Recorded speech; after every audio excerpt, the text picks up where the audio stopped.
صحیح؟ تو یہ آپ کا منصوبہ بندی ہے، اور اسی منصوبہ بندی کے ذریعے سے آدمی جو ہے وہ اس کے مقاصد متعین ہو جاتے ہیں کہ اس کام سے اس کا مقصد کیا ہے۔ سمجھ میں آئے؟ کسی بھی کام کے بارے میں سوچنا، تیاری کرنا اور اس کا ارادہ کرنا، اس کا نام ہے منصوبہ بندی۔ بات سمجھ میں آگیا؟ اسی منصوبہ بندی کے ذریعے سے آدمی کے مقاصد حاصل ہو جاتے ہیں، اور اسی منصوبہ بندی کے ذریعے سے آدمی کے مقاصد متعین ہو جاتے ہیں، اور لازمی بات ہے انہی مقاصد کو حاصل کرنے کے لیے تنظیم کاری کی ضرورت پڑے گی کہ ان مقاصد کو کیسے حاصل کیے جائے، یہ کام کون کرے گا، کیسے کرے گا اور کب کرے گا، اور وہ جو ان منصوبہ بندی کا تعلق بھی مستقبل سے ہے، جو غیر یقینی کی کیفیت ہے تقریباً اس کی کیفیت یقین کی بن جاتی ہے۔ تو پہلے نمبر پر منصوبہ بندی، کسی بھی کام کے شروع کرنے سے پہلے منصوبہ بندی لازمی ہے۔ نمبر 2 تنظیم کاری، ترتیب بنانا، ان مقاصد کو حاصل کرنے کے لیے ترتیب بنانا۔ بات سمجھ میں آگئی؟ 3 باتیں، کون کرے گا، کیسے کرے گا اور کب کرے گا۔ بات سمجھ میں آگئی؟ مثلا ایک لائبریری، آپ نے منصوبہ بنایا کہ میں ایک لائبریری بنانا چاہتا ہوں، کتب خانہ، یا تو اس کا تعلق اسکول سے ہوگا یا کالج یونیورسٹی سے ہوگا یا مدرسے سے ہوگا، یا اس لائبریری کا تعلق جو ہے کسی بھی ادارے سے نہیں ہوگا، بنفسی ہی وہ خود ایک ادارہ ہوگا۔ بات سمجھ میں آگیا؟ اور چونکہ اس لائبریری کا مقصد ہوا کرتا ہے کوئی بھی انسان اپنی تعلیمی معیار کو بڑھانے کے لیے وہ استعمال کرتا ہے کتاب کو۔ بات سمجھ میں آگیا؟ اور اگر اس کا تعلق کسی ادارے کے ساتھ ہے اس لائبریری کا، تو ان کا مقصد ہی ہوتا ہے کہ جو ہمارے ادارے میں پڑھنے والے طالب علم یا طالبہ یا معلم یا معلمہ، اس کی تعلیم جو ہے وہ اعلیٰ معیار کی بن جائے۔ اور دوسری بات یہ ہے کہ جس ادارے میں لائبریری منظم ہے تو اس ادارے کے تعلیمی معیار بھی اعلیٰ سطح کا ہوتا ہے۔ اس ادارے میں پڑھنے والا طالب علم، اس کی تعلیم بھی اعلیٰ معیار کی ہوتی ہے، اور اس میں پڑھانے والے استاد کی تعلیم جو ہے وہ بھی اعلیٰ معیار کی ہوتی ہے۔ اس لیے اساتذہ اور طلبہ کی تعلیمی معیار بنانے میں جو زیادہ کردار ہے وہ لائبریری کا ہے۔ اس لیے کہ اگر کسی بھی ادارے کی لائبریری مضبوط ہے، منظم ہے، تو اس کی تعلیمی معیار اعلیٰ سطح پر ہوگی، اور جس ادارے کی لائبریری منظم نہیں ہے، ترتیب پر نہیں ہے، تو اس کی وہ تعلیمی معیار نہیں ہوگی جو دیگر کی۔ اب منصوبہ بنایا، مثال میں لائبریری کی اس لیے پیش کر رہا ہوں کہ آپ کو یہ سبق سمجھ میں آیا ہے۔ لائبریری بن گئی، اس میں مختلف موضوعات کی کتابیں آ گئی ہیں، سمجھ میں آ گیا؟ یہ منصوبہ ہے، لیکن اس کے لیے ترتیب تو ضروری ہے۔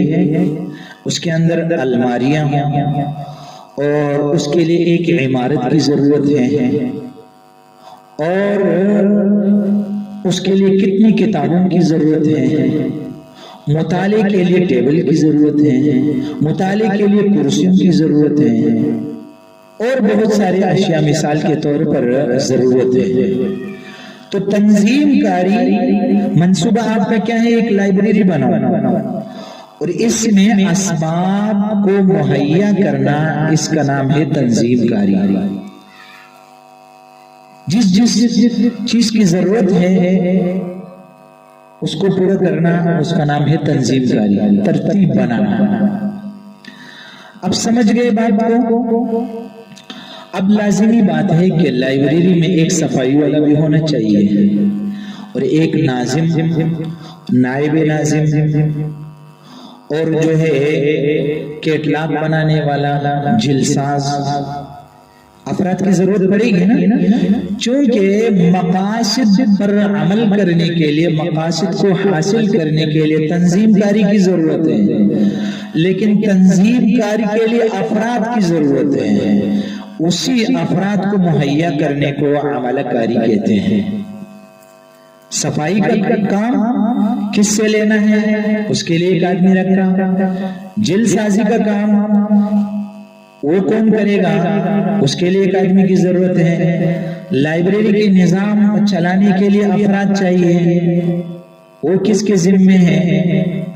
ان سب ترتیب کے لیے، ان ترتیب پر چلنے کے لیے، ان ترتیب کو پورے کرنے کے لیے جن افراد کی ضرورت ہوگی اس کو عملہ کاری کہتے ہیں۔ بات سمجھ میں آ گیا؟ منصوبہ بندی، تنظیم کاری، عملہ کاری، تین چیزیں۔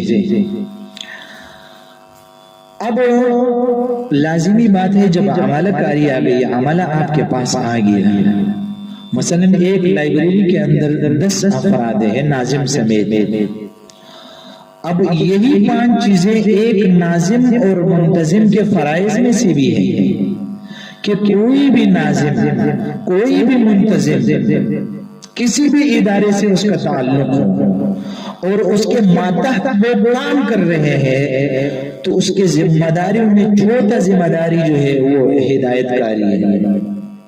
ناظم جو اس کے ماتحت لوگ کام کر رہے ہیں، ہدایت کاری کہتے ہیں اس پہ اپنے عملے کو اپنے منصوبوں سے واقف کرنا۔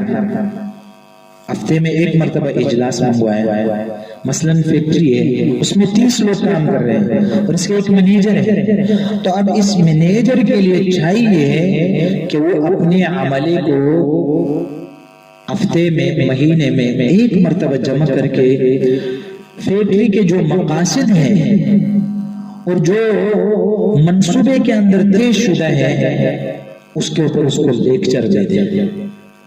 تو چوتھا کام کیا ہو گیا؟ ہدایت کاری، اپنے ماتحت لوگوں کو اپنے مقاصد سے واقف رکھنا، اس کا نام ہے کیا؟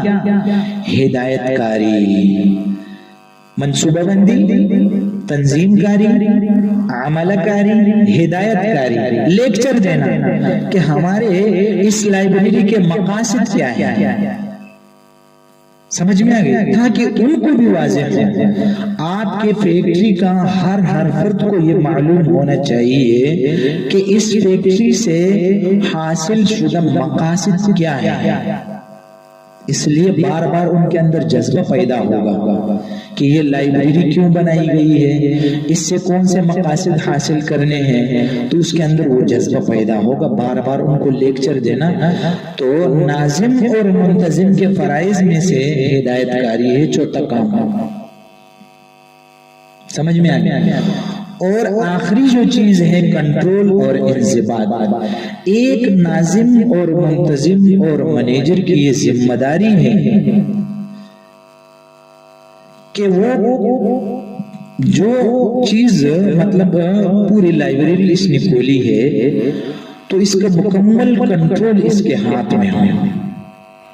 کنٹرول اور انضباط کہتے ہیں اس کو ہے کہ منصوبہ بندی سے جو مقاصد حاصل کرنے کا آپ نے نیت کیا ہے، آیا وہ مقاصد کس معیار کے طرز پر وہ حاصل ہوئے یا نہیں ہوئے۔ جو آپ کا معیار تھا مقاصد حاصل کرنے کا، کیا وہ پورا ہو رہا ہے یا نہیں ہو رہا ہے؟ یہ ناظم اور منتظم کی آخری ذمہ داری ہے کہ مکمل کنٹرول ہو اس کو، کہ فیکٹری میں نے کھولی ہے، اس میں 30 افراد کام کر رہے ہیں، آیا ہر فرد اپنا کام معیاری طور پر کر رہا ہے یا نہیں کر رہا ہے، اور اس فیکٹری کے جو مقاصد تھے جو مجھے چاہیے تھے وہ کتنے فیصد صحیح حاصل ہو رہے اور کتنے فیصد صحیح حاصل نہیں ہو رہے، کتنے افراد جو ہے وہ اپنے کام کو کام سمجھ کر کرتا ہے یا نہیں کرتا۔ کنٹرول اور انضباط اسی کو کہتے ہیں۔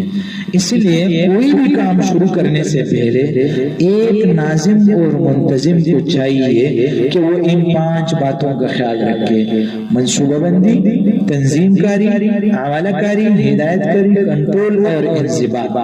پھر آپ دیکھ لیں جو کام آپ نے شروع کیا ہے اس کا معیار کس درجے کا ہے، اور اگر آپ نے ان 5 باتوں کا خیال نہیں رکھا تو جس ادارے